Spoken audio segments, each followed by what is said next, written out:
The resolution that we are debating today is, morality is not contingent upon, nor does it require a deity of any kind. On the affirmative team affirming that resolution are Matt Dillahunty and JT Eberhard. Our father and son team on the negative side of the debate today are Dr. John Mark Miravalle and his father Mark Miravalle. All right, at this time I'm going to invite JT to the stage to start the debate.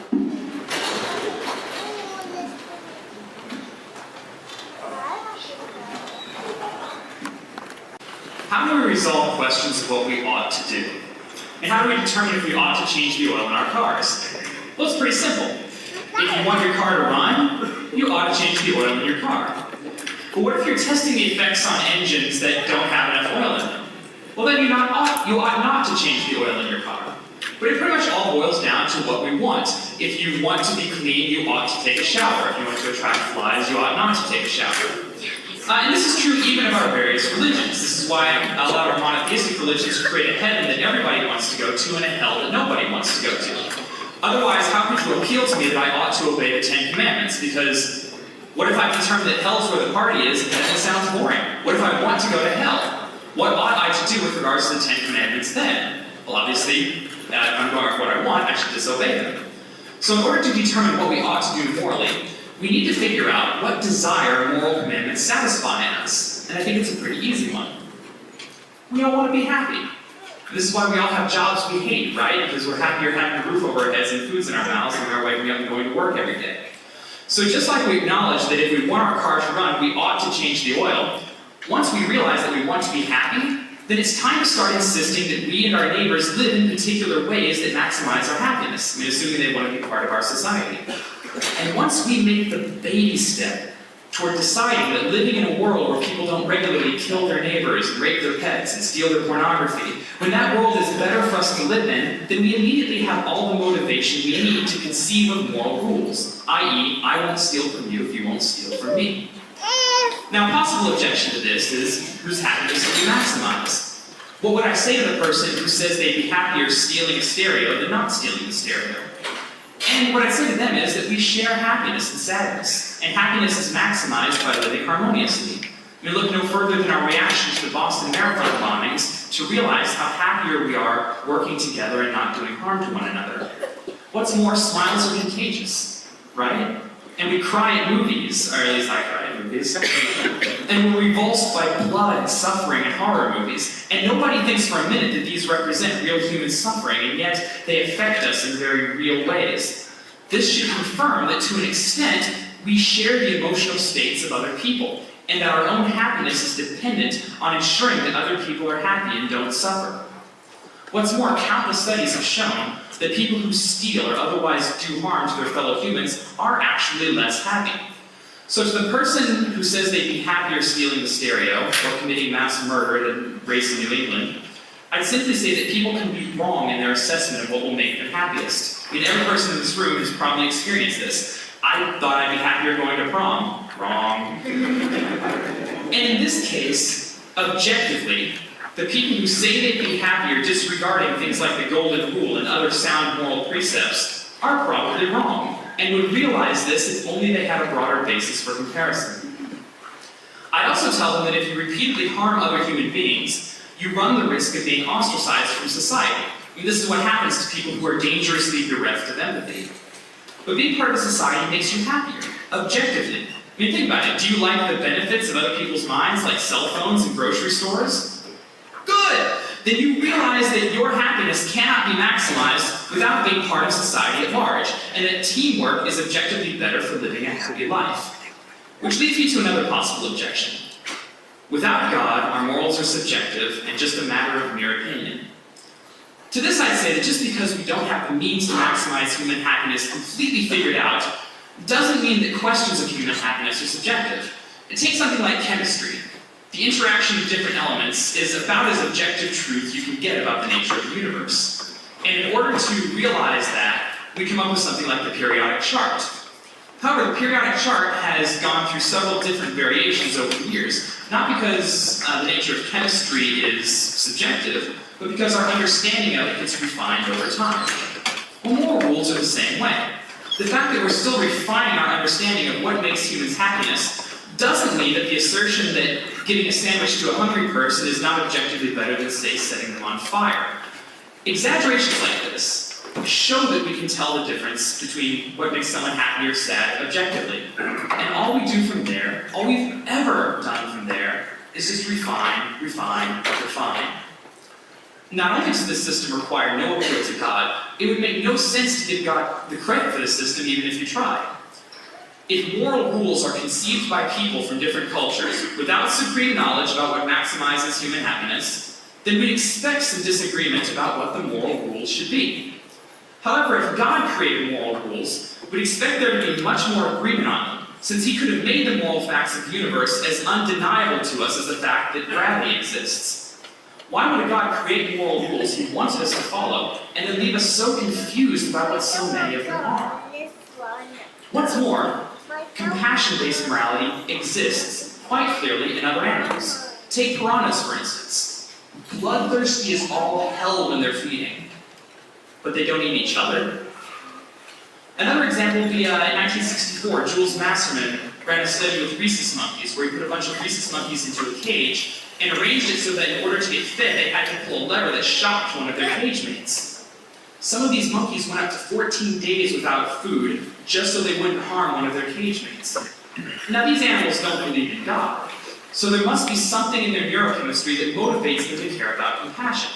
And the explanation is very simple in terms of biology, and I can go into more details of this should it get contested in the process. Species that felt no remorse for harming one another would die out, leaving us only with species that aren't inclined to harm one another and which are naturally motivated towards teamwork. Once you concede that an aversion to killing each other is good for survival, which I hope that's a pretty easy concession for everybody to make, you admit that this is precisely what we'd expect to see in a godless universe.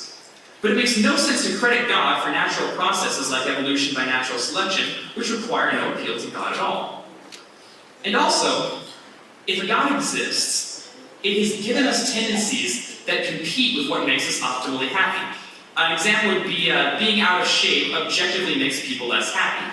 Yet anybody who's ever been on a diet knows how miserable it can be in the short term to suppress our desire to eat food that tastes really, really good, and lots of it. Now, unless God is a practical joker in very poor taste, this is absolutely bizarre on theism, but again, makes perfect sense on naturalism. Down to 1 minute, so okay, what are we going to do here? We'll just get to the end. There's something in us when we read the horrors in our holy books. An example would be Exodus 35:2 in the Bible that says you should kill anybody who works on a Saturday. There's something in us that enables us to read passages like that and say, this is not moral. This was never moral. We never thought to be moral. It's obvious that we need nothing more than an interest in societal happiness and reason, both of which we have, to explain our revulsion to those decrees. Where religions have rules that mirror the reasonable conclusions based upon compassion, they're indistinguishable from what we should already want for ourselves, whether God exists or not. And where the rules of our religion stand in opposition to compassion and the well-being of humans, they simply cannot be called moral. Where religious prescriptions for behavior inhibit human happiness, you become a villain, not a saint, by compliance. Thank you.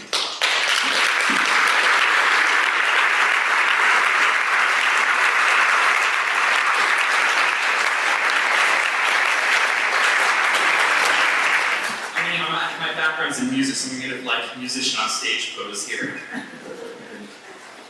Thank you, JT. You're welcome. Apart from many particular cases, which I would take exception both historically and factually, and especially the biblical element, I'd rather ask a question that kind of seems to summarize what I perceive to be your overall position. That is, that essentially, as people experiment, the greatest good for the greatest number will come forward, that happiness will be achieved by having the majority have happiness versus what perhaps may not be best for the minority. And what concerns me about that is that there's a fear for minorities. It seems to me that you're saying that the best we can do is get the greatest good for the greatest number, but how do you protect minorities, minority races, a minority of Jews in a predominant Germany? How do you protect gay rights in a society that doesn't think a gay person deserves fundamental rights? So You give me an example where augmenting the greater happiness that we all share. So our own happiness is tied to the happiness of others around us in society. Can you think of an example where maximizing happiness for everyone would require us to kind of move on the minority? Sure. I think I'm supposed to be asking you the question, but I'm happy to answer. I'm sorry. The dimension of... I guess the answer can take the form of the question. Fine. Go to Australia, the lost generation, when it was perceived that happiness of the greatest number of Australians would be benefited by taking the Aborigines and preparing them to be servants. The majority caused oppression to the minority, and that's a position that I don't think is a viable moral position.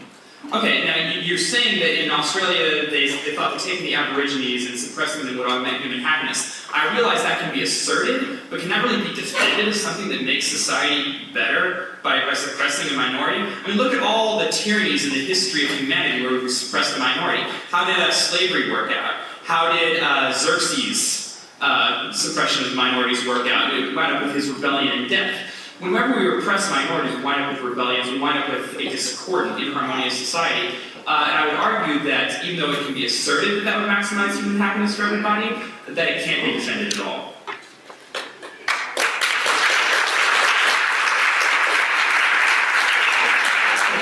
I don't know, I can... Thank you. I would simply say that's not good enough.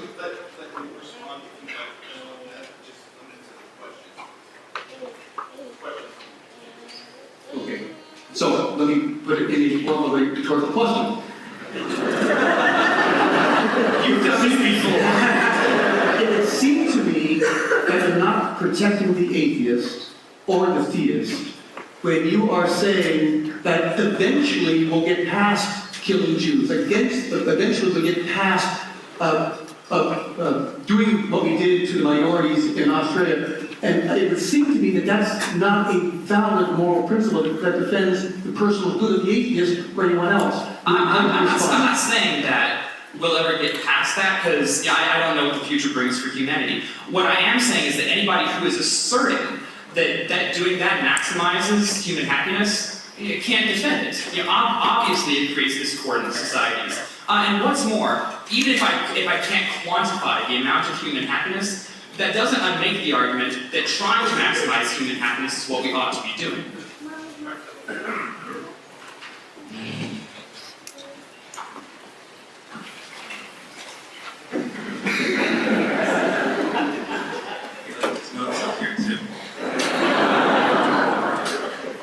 So thanks all for coming out. I guess I'll stand. Thanks, Matt and JT. It's good to see you again, JT and Dad. Obviously, thanks so much for coming out. So obviously, hopefully obviously, what Dad and I will not be arguing is that you need to believe in God to be good. It's that you need to believe in God to make sense of your ability to distinguish between right and wrong in the first place. So I will be arguing that it doesn't make sense to believe in morality while not believing in God. And Dad will be arguing that because we can't know that God exists, we can know that He is actually the source of morality. Again, the main question, which I was glad to see JT was working toward, is where does morality come from? What is the basis for the difference between right and wrong? Now, his answer seemed to focus on happiness. My concern is that he's not defining happiness at all. Because clearly, there are some definitions of happiness which cannot reasonably be claimed to be the source of human morality. For instance, if you define happiness as feeling good, which JT seemed to be doing at a certain point, well then obviously you could never make sacrifices for the sake of doing what's right, because a sacrifice by definition is where you give up feeling good in some respect in order to do what's right. Now, he seemed to be saying that, well, in the long run. Well, in the long run, for whom? In the long run, in what respect will we all feel better if we're moral? I don't know if you ever saw this movie, Owning Mahoney, but it's a true story about a gambling addict, and he has to give up his gambling because he's spending millions of dollars of his own bank's money, and his therapist says, what's the greatest pleasure in your life? He says, gambling. On a scale of 1 to 100, how great is it? He says 100. He said, what's the next greatest pleasure in your life? Mahoney says, 20 on a scale of 1 to 100. And his therapist says, can you live with 20? And Mahoney says, yeah, I can live with 20. The point being that even if his life has a drastically reduced pleasure experience for the rest of his life, it is still the right thing for him to give up gambling because it's bad for him. So clearly, on any reading, feeling good cannot be the basis for what's right. But if you define happiness, as some do, and as I would, as fulfilling your purpose as a human being, then yeah, I think pursuing happiness in that sense is the basis for morality. But of course, then the question comes, where does this purpose that we're trying to fulfill come from? Let's look at it this way.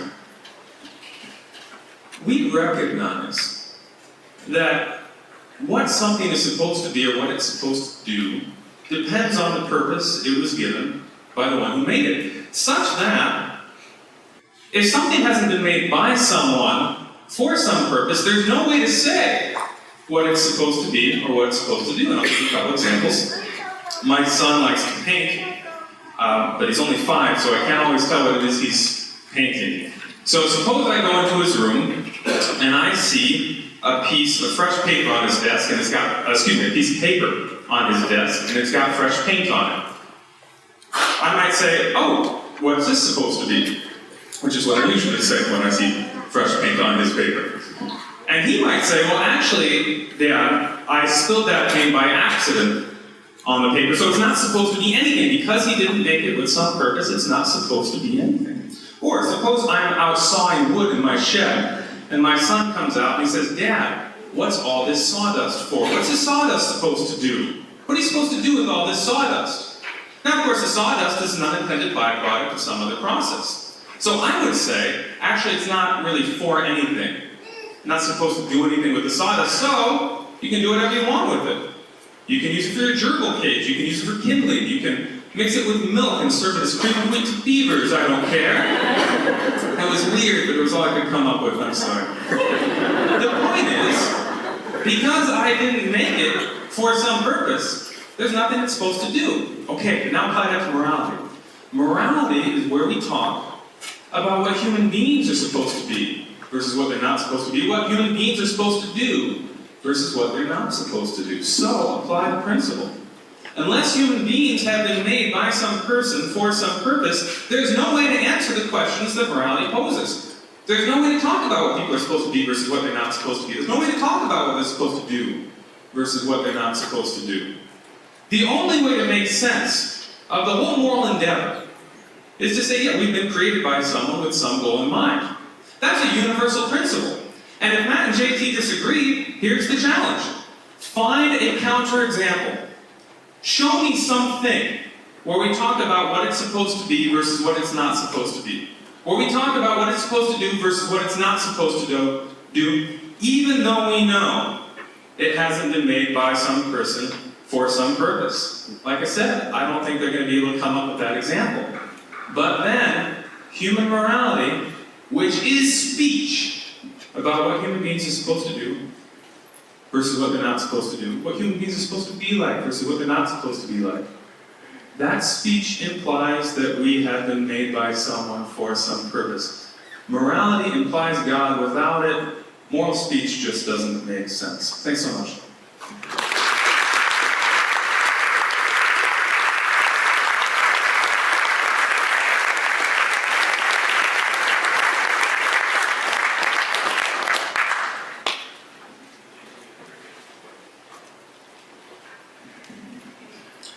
Not rebut, just question, right? Okay. You'll get your chance.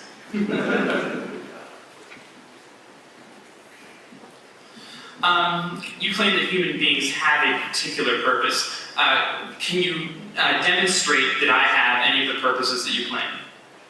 I'm sorry, I don't understand the question. You claim that we have particular purposes and that we were made to achieve certain things. Sure. Can you defend why I have a particular purpose? Or if you claim human beings have a particular purpose to, say, love another particular person or to believe a particular thing, can you demonstrate that with evidence? Yeah, morality is the evidence. The fact that we believe, for instance, that it's better to know truth as opposed to not know truth, that it's better to love as opposed to not love, means that this is what human beings are supposed to do as opposed to what they're not supposed to do. Again, the only time we talk that way about anything else is when we're talking about the purpose with which and for which the thing's been made. Okay.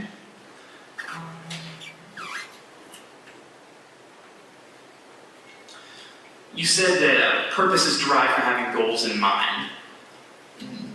What is wrong with happiness as a goal? Why can happiness itself not be sufficient? Again, I didn't say that morality or purpose, purpose and having a goal in mind are equivalent. I didn't say that morality is tied to having any purpose, any goal in mind. We can certainly set ourselves all kinds of immoral goals. We can give ourselves all sorts of immoral purposes. If I want, I can set the goal of, being rude to 10 people today. That doesn't make it a moral goal. What I'm saying is that morality is a specific type of goal. As we've just seen, it's not the same as goals we set ourselves, since we set ourselves both good goals and bad goals. And therefore, morality implies that someone else has set us this specific goal that we can either fail to achieve or succeed in achieving. You set a goal, find something that has a purpose that wasn't made by something. Is that correct? Phrasing? That's right. That's right. That's my challenge.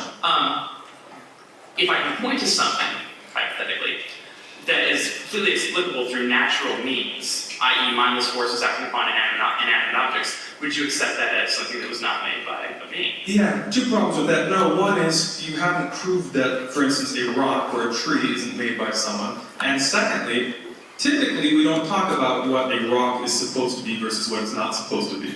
We don't say, that's not what a rock's supposed to be, you lousy rock, right? We talk about what a rock is or what a rock does. So I think both of those, for both those reasons, that sort of example would fail.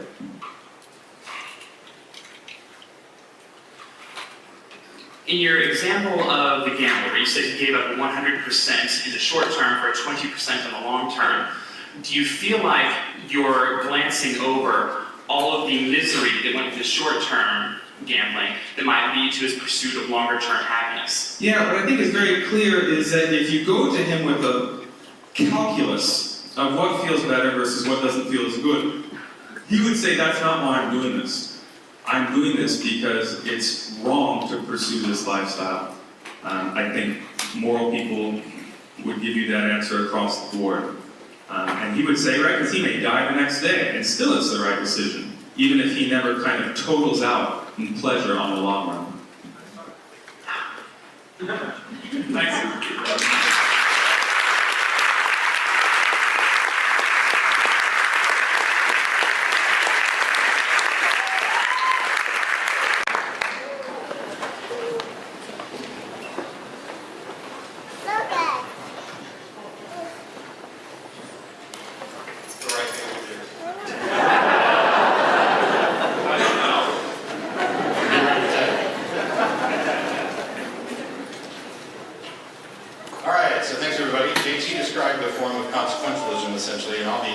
Expanding on that idea by addressing the structure and process of constructing a secular moral system. The most common objections to simple consequentialism, which is not what I'm advocating, by the way, are things like how do we determine whose happiness to prioritize, what if what makes me happy causes somebody else to suffer. But I don't look at things in terms of simply happiness and suffering. Those are legitimate questions, but they don't represent intractable problems for secular moral systems. In fact, I'm aware of no objection to secular morality that is both a legitimate problem and solved by theistic and religious moral systems. JT and I may not agree on all the details and may answer questions differently. Some people may look at this as a problem and will claim, well, you've got no ultimate moral authority, so you're just stuck with moral relativism and no solutions. That's not actually true, and yet, even if this were a real problem, appealing to God doesn't solve it. Because I can stand here and say that I don't agree with God's proclamations about morality, and you can disagree with both me and that God, or any number of other gods. And why should I pay attention to the idea, the views of an individual, God or not, whose reason seems to be nothing more than because I said so, or worse and more accurately, because somebody told me that's what God said. I condensed a 45-minute talk into 8. So the secular moral system that I advocate actually does have a path to resolution, and it's a pathway that allows us to sort out where and why we disagree in order that we might improve our understanding of morality and also improve the structure of our moral system. This pathway is built on a foundation of reason, evidence, and empathy. It's based on understanding and recognizing the foundational truths upon which we base morality. With reason, empathy, and compassion, JT and I can figure out why we disagree, and we stand a good chance of changing that. I've spoken in the past about how secular moral systems are superior to religious moral systems. In fact, I think secular moral systems are the only true moral systems, and that religious moral systems aren't systems at all, but are basically pronouncements about morality. They don't offer a mechanism or method for evaluating and resolving moral questions. It's usually little more than one claim after another with no actual regard to why. The biggest problems, though, are the fact that they are externally oriented, someone else is deciding your major for you. Inflexible, they offer no path to improved understanding, and you cannot correct dogmatic foundational values. If our opponents are arguing on behalf of theism alone, and I have no idea if that's actually what they're doing, but it could be, then they've already lost. Theism is the belief that a God exists. That proposition on its own tells us nothing about morality. In fact, I could concede right now that a God exists for the sake of argument, and it doesn't give us one bit of information about what that God wants or thinks. It doesn't tell us whether that God is good or evil, an evaluation we must make for ourselves using reason, evidence, and empathy. Theism alone cannot serve as a moral system or even a moral foundation, because whether a God exists is separate from what that God thinks about morality, which is also separate from whether or not we know what this God thinks about reality, which is also separate from whether or not this God is correct about morality. Curiously, moving from theism to actual religions doesn't solve the problem, it amplifies it, which is why there are 1,000 denominations of Christianity and tens of thousands of denominations of other religions that don't agree on morality or much of anything else. So the facts that we use to build a moral system. Number one, we are physical beings in a physical universe. Our actions have consequences to ourselves and others, and those consequences are also physical, which means there are truths that we can discover about these interactions, and we can evaluate them. We're neither aware of, nor should we be concerned about, magical, supernatural, additional concerns. In the same way that we can address physical well-being, which we often label as health, thank you, Sam, we can begin to assess well-being in a broader context: mental well-being, societal well-being, individual well-being, group well-being. Number two, for any situation, there is a finite set of possible actions that one can take. The consequences of those actions can be assessed with respect to their impact on well-being. Clearly, some consequences are going to be better than others, and that's all we need to get started. Those that improve well-being, and there can be many of them that improve well-being to different degrees, the fact that we can't quantify it or even necessarily tell which one might be better doesn't change the fact that they are all improving, are evaluated as morally good or right. And the ones that decrease or detract from well-being are evaluated as morally evil or wrong, and there are things that are evaluated neutrally. But the fact that we can comparatively rank these evaluations means also that there must be some set of one or more actions that represent the moral pinnacle or moral absolute for that situation.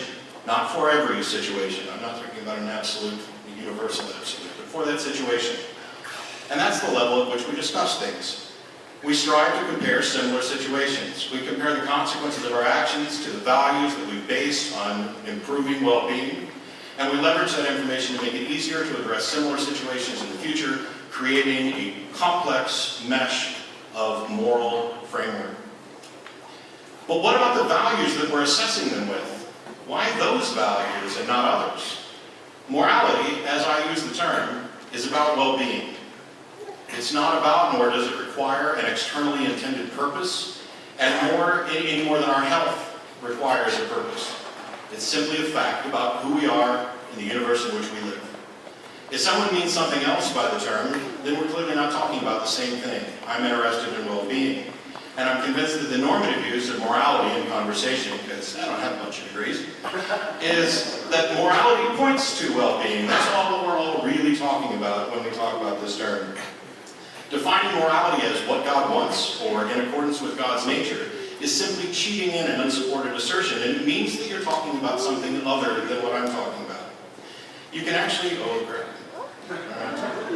So you can actually construct the foundation of moral values rather easily, and it doesn't matter if you begin with arbitrary or even incorrect values, because the system and the fact that we're talking about well-being allow for the correction of even those core values. Secular morality is about getting better and getting better. Generally speaking, you can start with things like life is preferable to death, health is preferable to sickness, freedom is preferable to slavery. And if we begin with those, we can build this system. And the system that we build is also flexible enough to correct even those core values. I'm going to skip to my resolution thing today. The resolution is morality is not contingent upon nor does it require a deity of any kind. We've shown, and we should understand, that morality founded on our well-being is rooted in discoverable truths. Not only are gods not required, the existence of a god adds no useful information to the discussion, and even if a god were to tell us directly its views on morality, those views stand or fall based on the evidence, not the author. Whether or not a god conveys views on morality, we're still forced to use our brains and our empathy to determine whether or not the claims are reasonable and true. I'm always curious how Christians, for example, determined that God is the good one and Satan is the evil one, without simply asserting that that's the case. What was their standard of evaluation? Because using God as the standard of evaluation is circular reasoning. Meanwhile, I'm free to evaluate both of them and find them both to be horrible moral foundations, whether they exist or not. Thanks.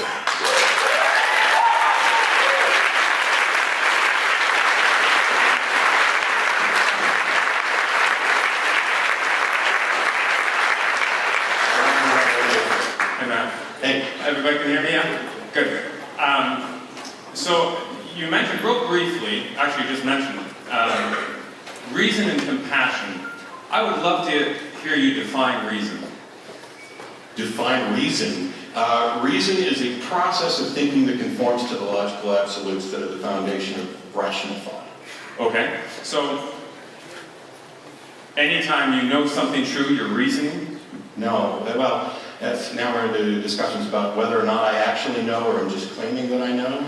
No, I'm asking reason. Generally, I think, as I understand, most people would say reasoning is a process of going from, validly, of going from one set of propositions to another proposition. You okay with that? Yeah, if you have a syllogism that is valid, then true premises lead to true conclusions. Great. So could you give me, since you say that we get our moral truths from reason, could you please give me a syllogism where, without invoking value language in the premises, you get to the conclusion some behaviors are right and some behaviors are wrong?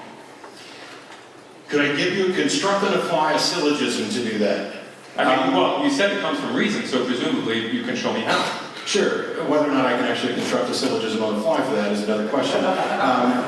My response would be that to the extent that this would be true for questions about my physical health, like drinking battery acid reduces my physical health, to the extent that I can construct a syllogism along those lines, we could do similar things about well-being in the broader sense. Yeah, my problem is, as I said, if you're going to derive values from reason, that means it can't already be in the premises. That's called begging the question. So if you start with well-being, then you can't form a valid syllogism that leads to insights about well-being. Yeah, so I'm starting with well-being and you're objecting to starting with well-being. It comes from reason. The thing is that, as I said, when I say morality, I mean more well-being. That's all I'm talking about.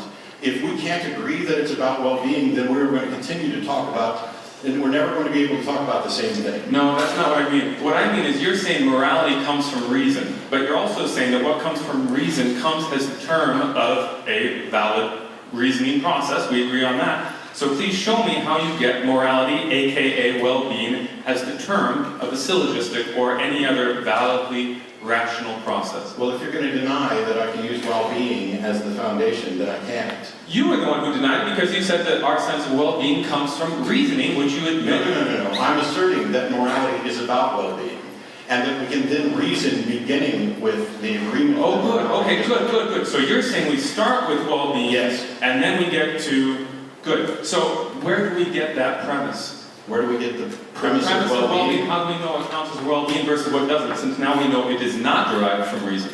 It's derived from who we are. In the same way that physical health is simply a fact, well-being is the label we put on health in broader contexts about individuals and societies.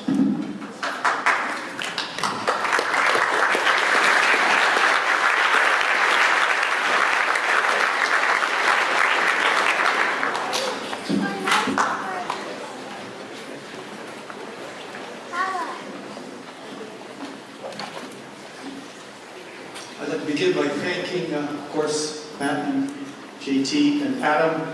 Special thanks to John Mark. It's a real honor for me as a father to be invited to debate alongside my son. I know many fathers debate with their sons, but it's nice to debate alongside my son. And I will be maintaining that it is reasonable both to hold in God's existence and that God would reasonably instill an order in humanity. Now, and some of this comes from Matt's comments of kind of the frustration of having someone just have a presupposition without defense. And so in that light, I want to spend a few of the precious minutes in making reference that indeed God does exist as a reasonable premise, and also it's reasonable that because he exists, he would put an inbuilt, reasonable system of moral order in humanity. So, why does God exist? Why is it reasonable to hold so? Because it is reasonable to maintain the existence of a perfect, uncaused, necessary, absolute standard, unmoved mover, who indeed is the reason for effects today. And I want to say from the beginning, this is not first to defend a religious position. This is to explain why you're out there, and I'm here, why there are effects today. Because logic holds that if I see a baby as an effect, I conclude to parents as a cause. If I see a lawn mowed as an effect, logically I conclude to a lawnmower. These are reasonable things.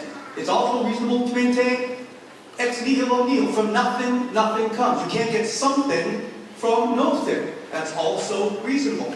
It's also reasonable to hold that if you are a dependent being, and you realize, even on a good affirmation day to look in the mirror, that I did not bring my own existence as part of my essence. I didn't bring myself into being. And therefore, if you have a dependent being, and you are a dependent being, it's logical to conclude to an independent being. It's also logical to hold that if we can say a Mother Teresa is better than an Adolf Hitler, there must be an absolute standard of goodness by which to compare. That's also reasonable.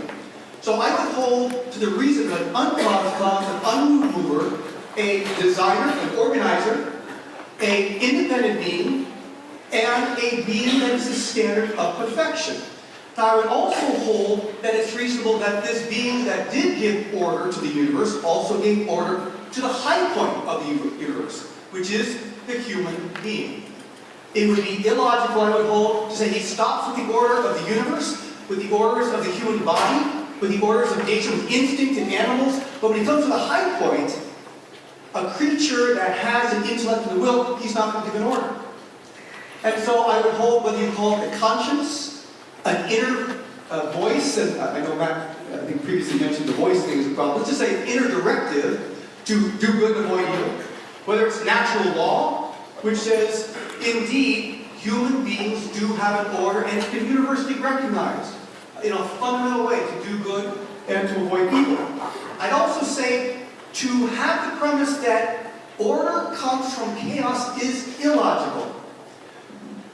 Chaos begets chaos in the material order. You can do an example yourself. You don't have to be a scientist. Don't cut your front lawn this summer. Don't affect any ordering of the chaos of your front lawn, hoping that there's going to be order in the summer. It's not going to happen. If your finances are presently in chaos, and you decide, I'm not going to do anything about it, you will have more material chaos. Even things like laundry, and I was thinking of hair, but there's at least 3 of us who handle that don't have enough matter to thanks for the hair help on that too. So, I would again say it's illogical to hold that chaos begets order. And yet we do see an order. Science does testify to an order. Now, I would also hold that there's a fundamental problem in the objections that would have a position saying that indeed there's no God and there's no morality. And I think the foundation of the objection is accepting empirical data rather than certain truth as a standard. For example, I don't have any divine DNA, and therefore I could not conclude to a divine being. There's no massive divine footprint that I can measure. And it's almost like 2 boys on the playground saying, One boy says to the other, if you can't jump 25 feet in a standing long jump, you're no athlete. Well, the other boy has two options. He can either say, all right, I'm going to try, and then he gets maybe 3 or 4 or 5 feet. I guess there's a third option. As a second, he could say, well, you know, the Norwegian jumper, Verbat, only got 12 feet and 2 inches, and so your standard is too high. Or you can simply say, no human could do that. I can still be an athlete and not make the jump. And it is analogous to say, I demand empirical evidence for God and a God-given morality. It's an unjust standard. And we do use reason, intelligence, logic, not arbitrariness, to come up with truths that are very important to us. For example, I'm sure Matt loves his wife, but he can't give empirical evidence for that love. I'm sure JT doesn't think we're in a collective hallucination.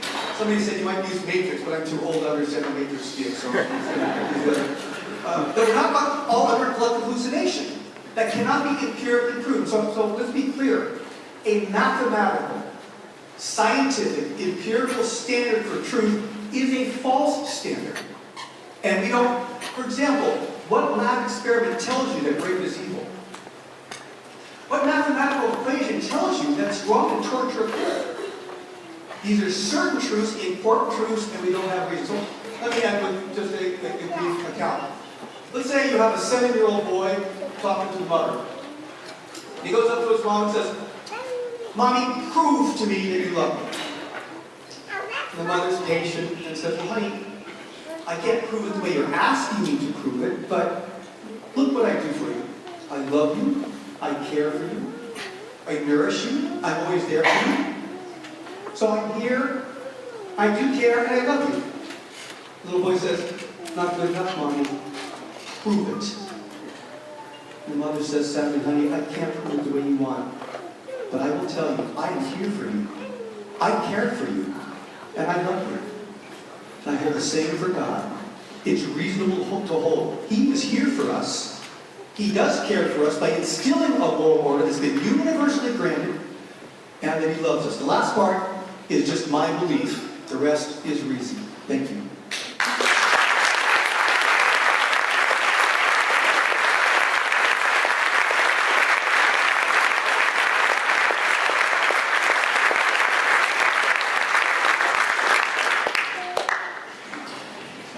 So I'll start with the end, with the cute story about the child and the mother, because unfortunately that mother couldn't, and that's what she says.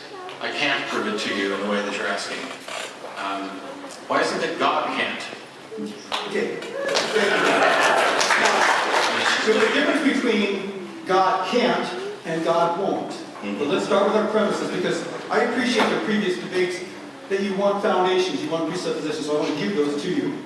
What I'm saying is not a reasonable standard, but an empirical standard. That seems to be what's required. That unless there's a mathematical certainty, it's really the continuation of Descartes. This is enlightenment philosophy for the present, that I must, as a standard for truth, deny anything under skepticism that I can't have scientific, empirical, or mathematical data. And that's what's now being imposed on this discussion. And what I'm saying is that there's a significant difference between empirical data and reasonability. Why you can say... Sure, why you can't... I want to give you foundation. I'm trying to figure out if the time belongs to the question. Well, I want to give you foundation. So, if you're asking the question, and we're going to go back to the mother's example, if you're asking the question, is it reasonable? Yes, the mother's shown dozens of reasonable expressions of caring and being present. Can the mother show it in a lab dish? No. Does she have empirical data? No. That doesn't mean it's not true. Now, ultimately, to your question, I would say this too. Sometimes God's freedom is used as a beating club against His existence. That is, if you want a full freedom, you can't have a full manifestation. And if you want to exercise full freedom, you shouldn't be surprised that there's not God coming to the front door and saying, hi, I'm God. but that doesn't take away the reasonable presence for both God and His moral order. Okay, so I got like a minute left. Let me do this. But now we're good because you have this scenario, of course, where the child is talking with the mother and the mother's answering. I'm curious if the child was talking to the mother and the mother was nowhere to be seen and didn't answer, and instead some friend of the family tried to explain all the things that the mother had done with the child. That's a very false analogy, because I would say that, as I said at the beginning, God is present in the universe, in the human person, in the intricacies, in free will, in rationality, in most every aspect of what we see our events today. Okay. Guys, please welcome John Mark Miravalle back to the stage for the first negative rebuttal.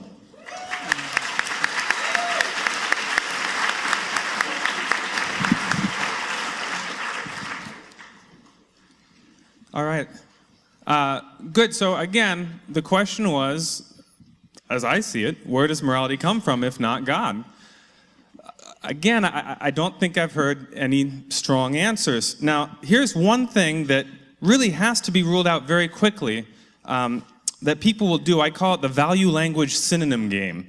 And it's where you say, hey, what makes good good and bad bad? What's the basis for that distinction? And they say, well, what's good is beneficial or advantageous or helpful. And what's bad is harmful and hurtful and negative, right? In other words, they just keep going on and on depending on how big their thesaurus is, finding different words for good and different words for bad. Well, of course, finding different names for the same thing is no substitute for giving a clear, helpful description or explanation. So, for instance, when Matt explains morality, and we say, what's morality? Where does it come from? And Matt says, well, it's about well-being.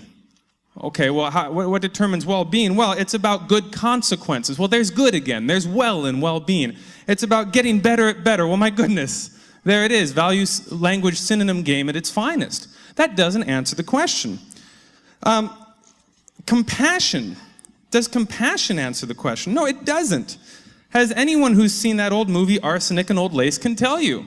If you remember that old movie, you have these two ladies who feel so badly for poor elderly men that they go on a killing spree to wipe them all out. Even though the old men, by the way, don't want to be wiped out. There was recently an award-winning short story by Angela Newman about a 13-year-old girl. She's just lost her father. She's in mourning. She's feeling terrible. And her father's adult male friend takes pity on her, and to try to make her feel better, he sexually stimulates her. And so in both of these scenarios, you have compassion fueling, in the one case, murder, in the other case, statutory rape. But if compassion can fuel bad actions as well as good actions, then clearly it's no criterion for the difference between good and evil. It's no explanation for where morality comes from. Matt said that pain is generally less preferable than pleasure, that death is generally less preferable than life. And I suppose that's true, but it does us very little good in this discussion, because what do you do with exception cases? What do you do with people who prefer to deal in pain and death? What do you do with someone like the Kansas serial killer BTK, who liked to torture and murder? You could say, of course, well, his are wrong, his feelings are wrong, his preferences are wrong. I quite agree. But on what basis? If preference isn't... Now, maybe he meant when he said generally, maybe he meant, the majority. Preference is how we determine right from wrong. I think we've seen that's not true. I think Dad's example from Australia, anytime you say, yeah, the preferences of the majority are good just by being the majority, what you're saying is that the majority is right just by being the majority, and the kind of alarming implication is that the minority is wrong just by being the minority. I don't think anybody wants to say that in America today. I certainly wouldn't. If the minority isn't wrong, though, just by being the minority, then clearly the majority isn't right just by being the majority. Sometimes the majority needs to get its preferences more in line with what's actually right. We call that social reform. So, again, no good explanation. And that shouldn't surprise us, right? That shouldn't surprise us. It shouldn't surprise us that atheism is not able to give a good explanation, a good account of where morality comes from, because ultimately I think that's what atheism is. It is the systematic failure to answer the big questions. Atheism cannot answer the question why. And so, atheism cannot answer the question, why should I? Theism can. Matt said, I couldn't believe it, Matt said that theism gives us no insight into morality. Yes, it does. It tells us where it comes from. I'd say that's a pretty big insight. If you're interested in knowing the implications of your own worldview, I'd say that matters. A lot of atheists know this, of course. A lot of atheists recognize that God and morality rise or fall together, that they're necessarily connected. And so a lot of atheists will try to become intellectually consistent by rejecting morality as well as God. A lot of them have done it. Well, how much better would it be in every sense of the term, both rationally and morally? How much better would it be if instead of rejecting both, they accepted both? If they accepted God as a necessary precondition for morality? That wouldn't just be the more reasonable thing to do. That would be the right thing to do. Thanks very much.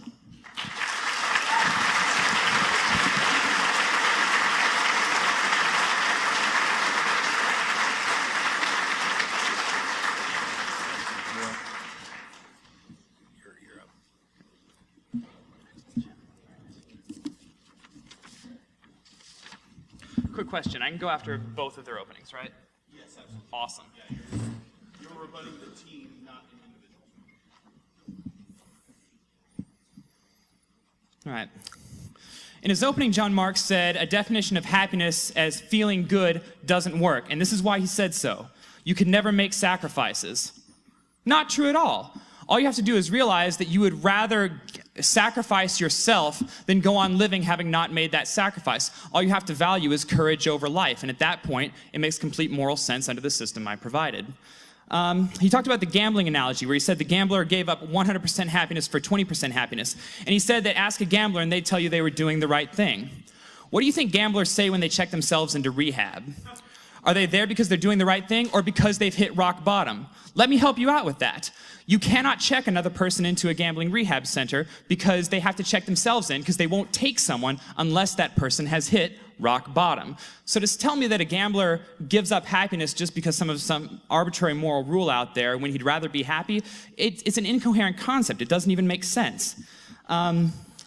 He challenged me. If something hasn't been made by something, by something, then it has no purpose. And I asked him if I could come up with something that is completely explicable through natural mechanics, i.e. mindless forces acting upon inanimate objects making something, would that count? And he said no, because you haven't proved it isn't made by someone. Well, you can't prove a negative. If he was saying that Smurfs in the middle of the sun were what made it burn, and I said, well, there's all these natural explanations and mechanisms that would account for the burning of the sun with no appeal to Smurfs in its center, you can't just say, well, you haven't proven then that Smurfs aren't responsible for those natural means. Well, no, I haven't, but I can prove that there's no requirement for those Smurfs to exist, and that's about as close as you can get to proving something doesn't exist in any sensible way. He said, everything that's made by something else has a purpose.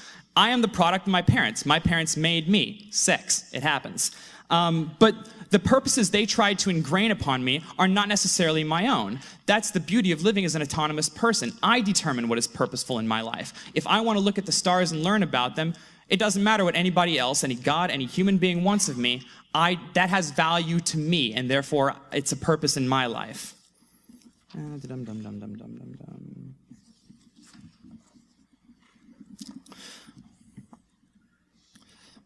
Marx said, in order to separate Mother Teresa from Hitler, that there must be some kind of independent standard out there. And there is a completely independent standard. What makes human beings happy is not something we determined. It's not like human beings got together and said, you know what? Pizza's going to taste good. We've decided that. No, the pizza tastes good regardless of what we want. And so if we want to be happy in life, we need to appeal to the way the universe actually is. It's not a matter of mere opinion. It's looking at the way the universe truly is. He said, the high point of the universe is the human being.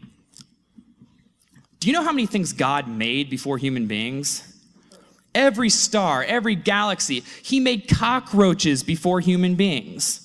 We're clearly very low on God's priority list. And even looking at this in terms of the universe, we are a small, insignificant, very fragile speck on a piece of dust floating throughout the universe. It looks like we're an accident more than anything else. To give you an analogy, imagine we were a flea trapped in an air bubble at the bottom of the ocean. We're going to die really quick unless we take matters into our own hands, and yet we're looking out at the ocean and all the fish. In our universe, which is the ocean in the analogy, the fish are black holes. They thrive in a vacuum. There are more black holes in this universe than grains of sand on the earth. If you're asking me what the universe looks like it was designed to produce, it sure as hell wasn't human beings. Going back to the flea at the bottom of the ocean analogy, for whom did Neptune make the ocean? For the flea or for the fish? Our universe looks like it was designed to create black holes. Human beings look like an afterthought. He said the prospect that order comes from chaos is illogical, and you don't have to be a scientist to figure this out. It may very well have helped if he was a scientist, because this is exactly what science has confirmed. In terms of, say, star creation, the gene's instability. All you need is a large cloud of hydrogen, large enough that it has enough mass to produce gravity. It'll pull itself together, spike the pressure in the center, and you'll have a much more complex, highly ordered star through forces that require no appeal to God, just mindless forces acting upon inanimate objects. This is in compliance with the second law of thermodynamics. It says we're moving towards a greater state of entropy, but it doesn't say that's all there is. All it says is as long as the disordered energy is greater than the ordered energy, the second law is conserved. A good example would be the atmosphere of the Earth. It's highly ordered, highly complex, been there for thousands of years, longer than that, millions of years, and will keep being there. If we move towards disorder in this universe, if pockets of order make no sense, why is that there? Well, it's explicable scientifically. You have atoms rubbing together, creating friction and heat. This is radiated out as dissipative energy into the universe. We still have pockets of order, even though we have disordered energy. And you can even reduce it to something simple. Rolling a dice. This is about as random as you can get. This is pretty chaotic, right? However, if you roll a six-sided dice millions upon millions of times, at some point you're going to get a string of 56s. Chaos exists, but it doesn't preclude order. So to say that we need agency for order in our universe when we have all kinds of natural mechanisms that produce order all by themselves really does beg the question from their side. He said we have no empirical evidence for love. Love is a state of the brain, like happiness, like sadness. And the way we have empirical evidence for states of the brain, aside from fMRI imaging, which we can also use, is we see how people behave. When people are happy, they smile. When people are sad, they frown, they cry. And when people are in love, they act in particular ways. I proposed to my fiancée because I love her. But God is not a state of the brain. I mean, no one denies that belief in God exists because people behave as if they believe in God. But God is not a state of the brain. God is something tangible. And if the existence of God is so important, why do we have so little evidence for God's existence in comparison to other truth claims about the universe? For instance, how important is the existence of this podium compared to the existence of God in terms of what is factual? Well, it's insignificant. Yet why do we have so much more evidence for this podium than we do for God? And my time's up, I'm done. You can take Oh, good, I'm going to keep going then. What lab experiment tells you that rape is evil? If you need a lab to tell you that rape makes people miserable, you're not trusting the evidence of your own eyes. If you really need it quantified in a lab to see that rape makes people unhappy, you're really rejecting any evidence that could reject your claim for a completely arbitrary reason. You can look at the number of rape help centers that are set up, or rape helplines, or hell, you could talk to a rape victim. If you need a lab to establish that for you, you have some real problems. And what's more, going back to the love example, when you talk about the mother saying, you know, how do you, when this child says, how do you know I love you? And the mother says to him, I'm here for you, I love for you, I care for you. That's a behavior that is indicative of a state of the mind. And what's more, you said, God loves us, He's here for us, He cares for us. This makes no sense to me, because the only justice we see in the universe is the justice meted out by human hands. If you think that we have captured every priest who has forced himself upon a little boy, your optimism has extended well into delusion. There are people in the world...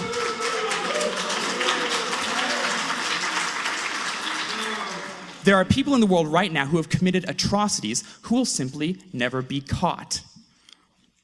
If a God exists that is at least as interested in justice as we are, that makes no sense. And what's more, if you're going to say that a God is here who takes care of us, the moment you look at a picture on Google Image of a child who is starving, and you think to yourself, if only I were there, I would feed that child. And you're just looking at a picture, and there are millions more of those pictures.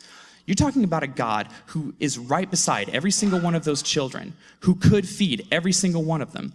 And the moment you decide that you would do what God has been unwilling to do, you have decided that you can come up with better moral conclusions than God, and you're right.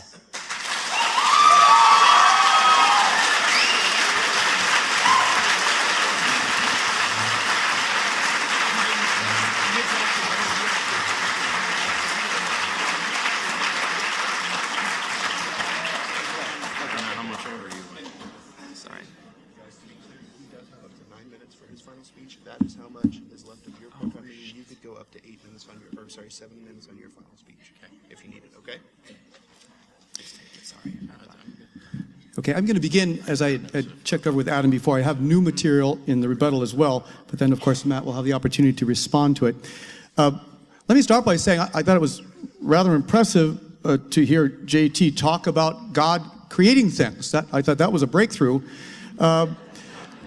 I thought it was a little unusual, though, that he had a mistaken concept of chronology versus being. In other words, because something becomes first doesn't mean it's most important. We have the expression, you save the best for last. So I'm talking about the high point of creation. I would hope that JT would consider himself and Matt and everyone he loves as more important than a star, than a rock, than a tree, because they are.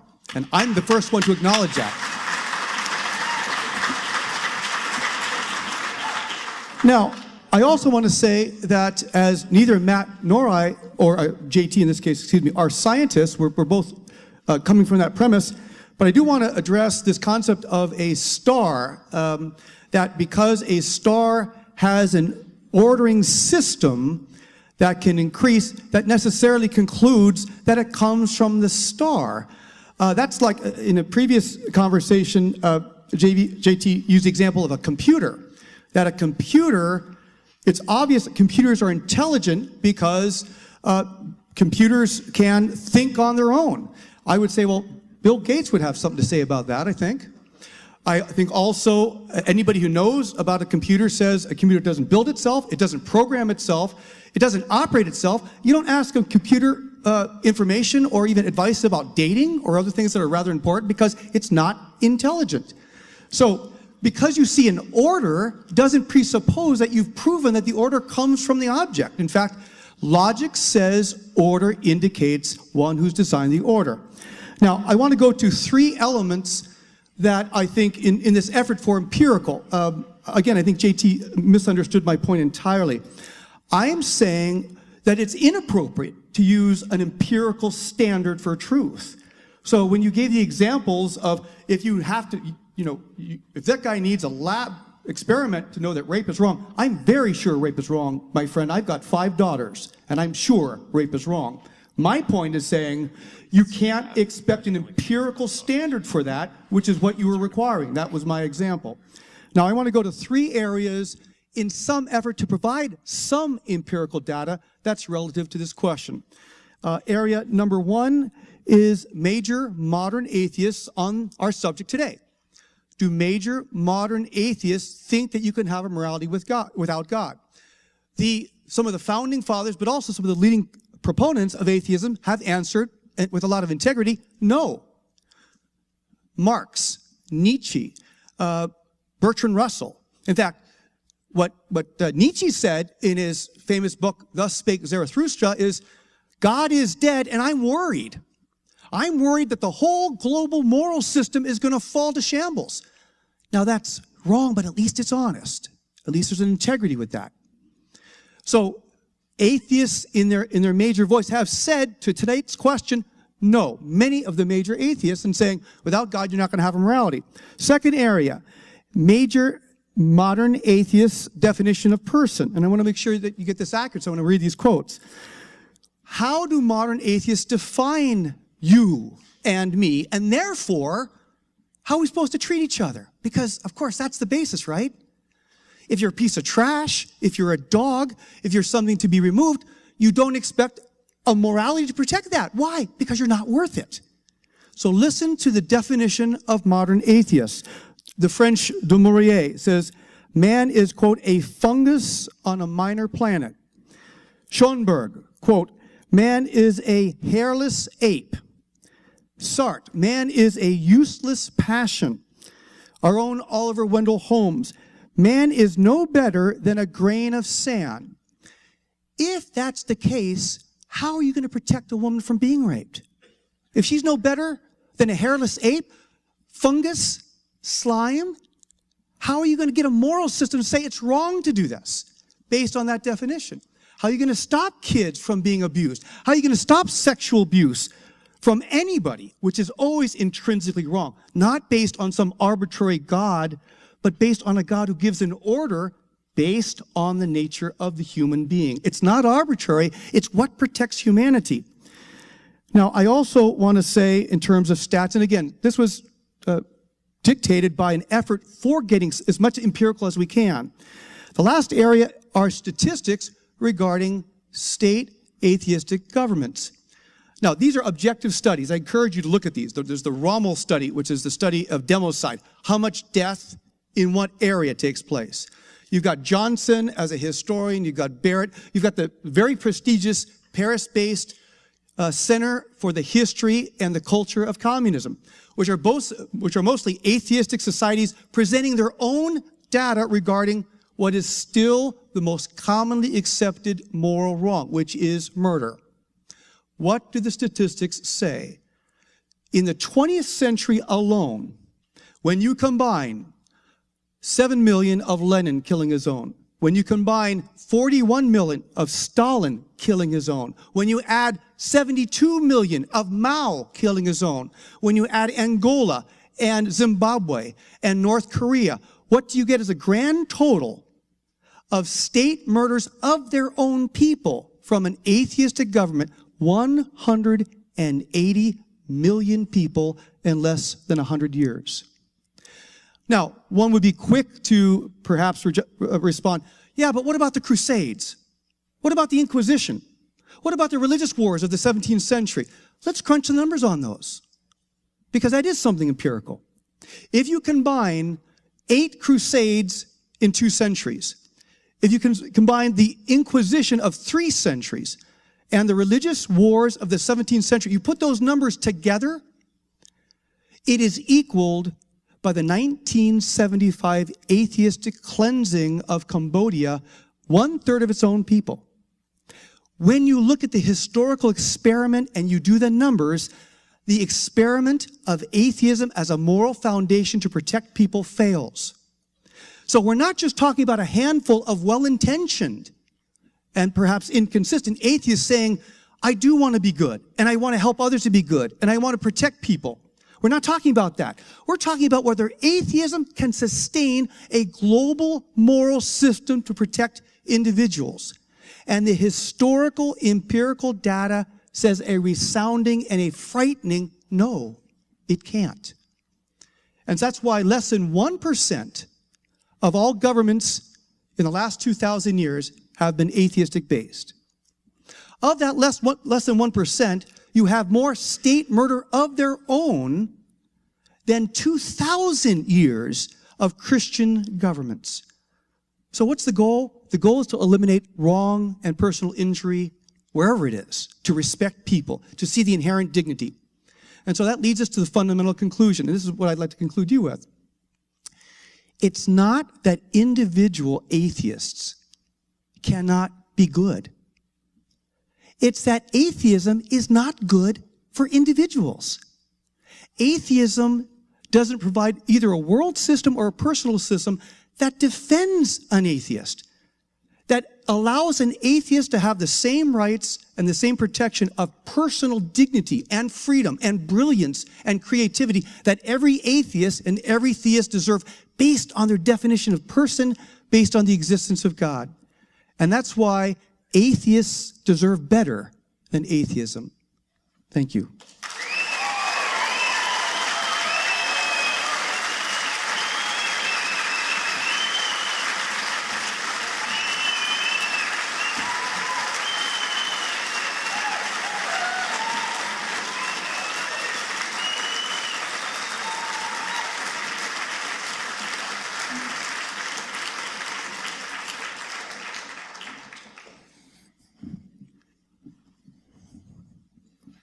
So I'd say don't clap, but I think that might be difficult at this point. I agree that we need something better than atheism as you define it. Thanks. This damn thing is kind of in here. So theism and atheism are merely positions on whether or not a God exists. Theism is simply the position that a God exists, not that it's a good God, not that the God is a source of morality. So when John Mark is talking about personal religious, he's letting his personal religious convictions, which he didn't bother to defend during the debate, infuse what he's talking about when he mentions theism. Because theism and atheism contain no information about what God thinks or what gods think, and cannot be used as a foundation for moral conclusions. They've built a case on theism and tried to argue a little bit for the existence of God, which is a debate we could probably have some other time if you want to. But you simply can't, they try to say that God is necessary, therefore, or some God exists, therefore, and therefore nothing. You simply can't get there from here. The existence or non-existence of God tells us nothing about reality, and that's why JT and I haven't built our case on atheism. We've built it on physical truths about reality. Morality, if it's about anything, is about the well-being of thinking creatures. What's good and bad is about which improve or diminish well-being. And John Mark talked about the value language synonym game, but I'm tying good to physical truths about our existence, and they're asserting that it's good because it comes from God, who they define as good. I still don't know how we determined that God was the good one. Is it impossible that there's an evil deity? I'm also not arguing for the majority opinion, despite what John Mark suggested. My discussion of general rules was relative to the situation, not the individual. One of the criteria that I actually cited was about freedom versus slavery, and equality and fairness is something that we can attribute to everybody. The criteria are factual and data-driven. I'm not sure why having daughters gives you an understanding of why rape is wrong as opposed to simply being a human being, but I'm glad that having daughters does help you know why rape is wrong, and I'll point out that you didn't cite God as the reason why you know rape is wrong. Citing various definitions of atheism, which aren't actually definitions of atheism, but are various philosophical views that are consistent with atheism, is a non-starter. If I start saddling you with what Westboro Baptist Church said, I think you'd object to that. So let's debate what I've actually said and not dead or absent atheists and what they thought. The various states that you cite that were atheistic, many of them were in fact atheistic, although I would argue that they adopted and created a religion surrounding their leaders and particular ideologies. There has been no secular humanistic society to measure, and that is the position that I'm advocating, because atheism has nothing to actually say about morality. It's once I stop believing in God, now I need some way to do this. Are you taking that as a win? Yeah. So, atheism itself has nothing to say about morality. And you ask, can atheism sustain a global system? No. And neither can the fact that I don't believe in fairies or elves. It's a single position on God. Everything else is a political or societal construct that may be consistent with atheism, but is not derived from atheism, and it's not a requirement or a global view of all atheists. Personal dignity and freedom that we atheists deserve, I agree, and those are Enlightenment principles that stood in the face of religious oppression and religious discrimination. Are there religions that advocate for those things? Absolutely. Are there versions of Christianity that advocate for those things? Absolutely. My position is not that all religions are bad or that all versions of Christianity are bad. Some people have managed to get it right in spite of all the bad stuff. Some people graduate. We have offered a case that is consistent with atheism, but would still be useful and true even if a God existed. If God exists, that doesn't change whether or not slavery is immoral. And no matter how many holy books or gods explicitly advocate for slavery, it's still immoral to own people as property. I mean, this isn't even a question anymore. We solved this, and we don't talk about that part of our holy book. That atheism is a failure on addressing the big questions. Atheism doesn't attempt to address the big questions. It's a position on a single issue. Do we have sufficient reasonable evidence to justify belief in a God? That may be a big question, but I don't think it's a particularly hard question, and the answer is clearly no. You see, either a God exists or it doesn't, and if it doesn't, we're done. If it does, it either interacts with reality in some detectable way, or it doesn't. And if it doesn't, its existence is indistinguishable from its non-existence. So to have any productive conversation, we must be talking about a God that manifests in some detectable way in reality.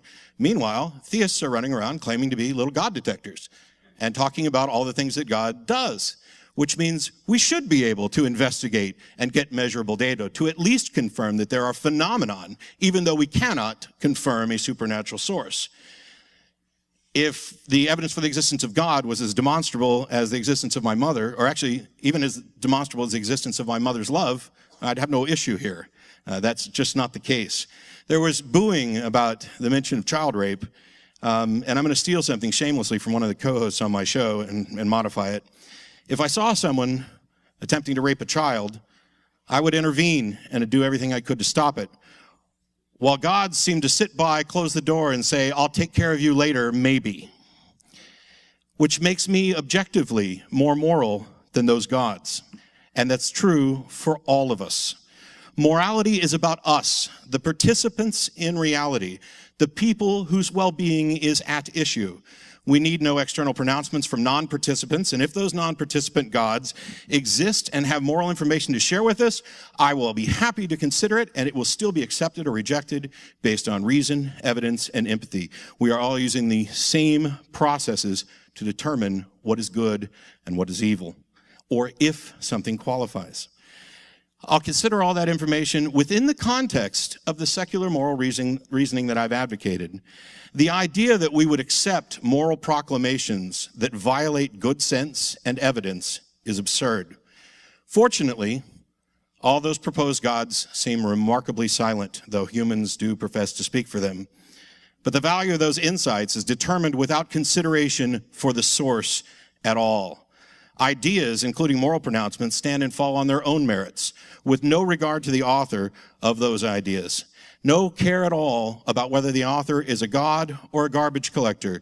And that's not a slight to garbage collectors, because as participants, valuable participants in our system, I have infinitely more respect for garbage collectors than gods.